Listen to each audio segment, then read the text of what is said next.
Yo, what's going on, you guys? Welcome to the video for Crystalofatlan. My name is VitusSGN. In this Crystalofatlan video, I'm going to show you how to get strong armor so you can run some of the endgame content. If you're new here, please do me a favor and sub to the channel with noties on. I'd really appreciate it.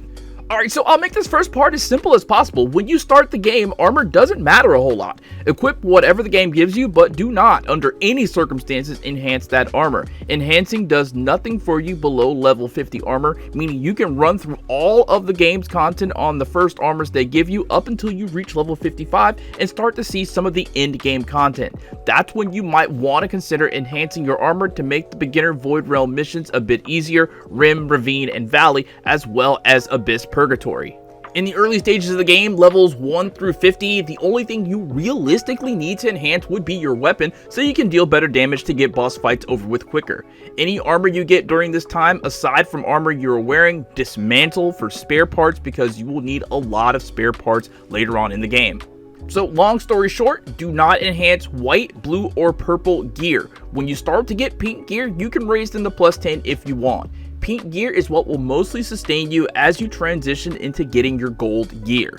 Now let's talk about those armor slots. As you gain levels, the game will automatically give you quests that will give you a free piece of armor that fills in empty slots for talismans, seals, and relics. So once you get to around level 50 to 55, start to pay close attention to your quest because each extra armor will have its own specific quest where you'll have to go into a mission and collect a number of items that drop from enemies in the mission zone. Once you have collected enough of these items, meaning you may have to do the missions twice to get enough of the items needed to complete the mission, you can take them to the NPC who gave the quest and then get the blueprint needed to craft the item at the blacksmith. Now after you get level 60 and awaken your character, that's when the real grind for armor will start. You'll need a full set of gold armor to run in-game content safely. High-end pink and gold armor have a new stat that's not included in blue, white, and purple armor called nullification. This is a stat that needs to be a certain number before you can complete Hex Chest Story, and an even higher number for Hex Chest Elite. For the first boss of Hex Chest Story, you need a nullification of 1500. For the second boss of Hex Chest Story, you need a nullification of 2500. For the third boss of Hex Chest Story, you need a nullification of 3500. And for the final boss, you need a nullification of 4500.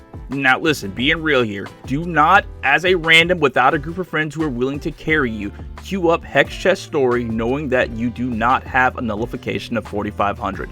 Do not waste people's time doing a content that you will ultimately fail and continue to die on. As a group, when you do Hex Chest, you have a limited number of times that you can die and revive, both as a group and as a single entity.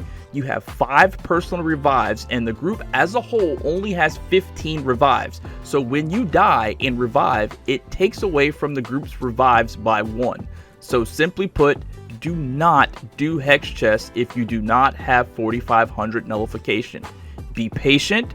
Grind your armor. It's not hard and you can do it quickly, and in this video I'm going to show you how to do it as quickly as possible. So how do you get gold gear? There are 5 ways to get gold gear. The first and easiest way is to use your green energy to get drops in Abyss Purgatory. This is the most common way to get gold armor to drop. To do Purgatory, you must have at least 10 hunting permits to complete one run. When you spend green energy, you have a chance of getting a piece of gold gear to drop each time you complete Abyss Purgatory using green energy. When you do Abyss Purgatory, you can use something called Abyss Delirium to enhance your chances of getting a certain gear that you need, be it a weapon or armor piece. You do this by pressing R1 on the controller on the start screen for Abyss, then selecting the gear piece that you want from the scroll down menu on the left and pressing square to equip it in the prayer slot. Once it's there, you can press triangle to increase or decrease the amount of Abyss Delirium that you want to use for your prayer up to a maximum of 200. To get more Abyss Delirium, you need to visit Jalm, the Abyss vendor, and access the Abyss store, where you can purchase Delirium for 80k gold. When you do Abyss, you will notice a brown orb that will fill up with a golden glow each time you complete a Purgatory run. This is a sort of pity system that when it fills up, you are guaranteed to get a piece of gold armor. However, you can get gold armor before this orb fills up completely, so make sure you do Purgatory every day using most of, if not all of, your green energy. If you do it using orange account energy, you will not get gold gear and nor will your brown orb fill up with gold. When you complete Purgatory, you'll also get dozens of fragments called shards that when you have enough of these shards and get the gold required, you can craft a piece of gold gear. This is one of the 4 ways that you can also get gold armor. It takes a long time to do this, but your fleet mates can help you out by donating shards that you need that they get that they aren't going to use for their class, and in turn you can do the same because more often than not you'll get a bunch of shards per day that you just can't use because they are not made for your class. Another way to get gold gear is to do the nest in the Void Realm. If you use your green energy on Void Nest, once you get 3000 nullification to run the content, you have a chance to get a gold gear once daily and 3 times weekly. So before you waste all of your green energy on Purgatory, try your luck with Nest.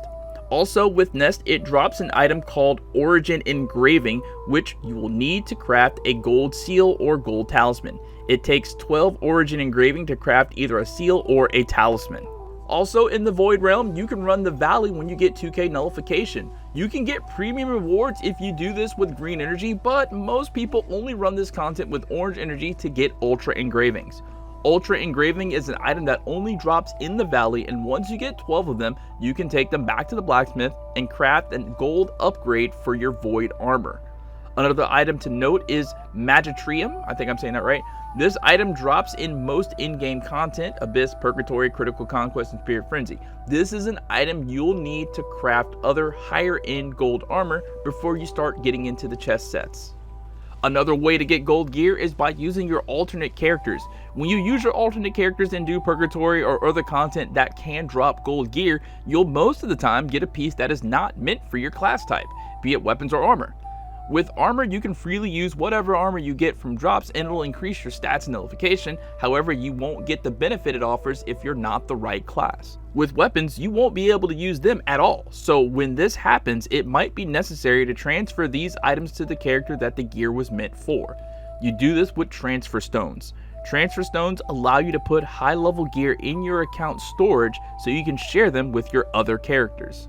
For level 50 gear, you'll need 3 transfer stones, and for level 55 or higher gear, you'll need a fusion of 10 transfer stones called an advanced transfer stone.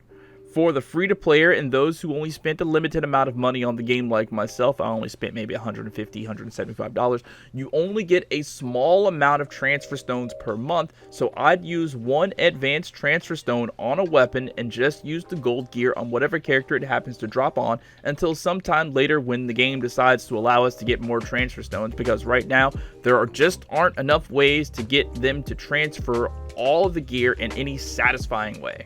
The way to get transfer stones are as follows. They sometimes appear in the Wondrous Shop. When you do Purgatory or other content and get a Wondrous Shop ticket as a reward, that ticket goes to your inventory, and when you click the ticket, you get to visit the Wondrous Shop and buy items using Prismatium at a reduced price. Sometimes when you open the shop, a transfer stone will be available for purchase, but don't bet on this one because it's usually never there. Another way, and which is the main way, is to farm likes at the Merchants Guild. Whenever you reach a like milestone, you'll get a certain number of Merchant Guild currency called Finny. When you get 200 Finny, you can purchase a transfer stone, up to 10 per month. When you get 10, you can visit the crafting table and fuse them together to make an advanced transfer stone. You can give yourself a limited number of likes per day by visiting the Merchants Guild and selecting the Donate tab and donating items for that day. You can scroll down the list of items and see what gives you the most likes and try to trade that item in. You have a cap of 200 per day. You can do this on all characters you have on your account. However, your account is still limited to only 10 transfer stones per month in this way. Another way to get transfer stones is by visiting the shop and opening the redeem menu. Head to the Adventure Team tab. Here you can redeem up to 2 transfer stones per month on your account by spending 5 memory crystals each. Memory crystals are a currency that you passively gain by playing the game and gaining experience on multiple characters. There are also 2 transfer stones on the Fleet store under the redeem menu that you can buy for 500 sky points apiece, but your Fleet team store needs to be at a certain level to unlock this option. The last thing that you can do as of the making of this video to get transfer stones is to visit the point shop in the top-up menu. When you spend real world money on the game, you get a certain amount of top-up points based on how much you spend that you can redeem here. It costs 8,000 top-up points to redeem one full advanced transfer stone, and you can get 3 of them in this way per month. Now, the final way that you can get gold gear is by collecting rewards from Hex Chest Story and Solo. You can also get them from Elite, but if you're already doing Elite, then you have no need of this guide. When you do Hex Chest Solo and Story, you can get rewards from 3 boss fights, and those rewards have a chance of being gold gear. If you do not have a high enough nullification obtained from having enough pieces of gold gear, just do Solo by yourself and do not rely on people to carry you unless they already agreed to do so. Alright, that's going to be it for this guide. If it was helpful in any way, shape, or form, I'd really appreciate your liking the video. For more, head to my channel and check out my playlist for Crystal of Atlan. My name is SGN. Thank you guys so much for watching, and I'll catch you next time. Peace out.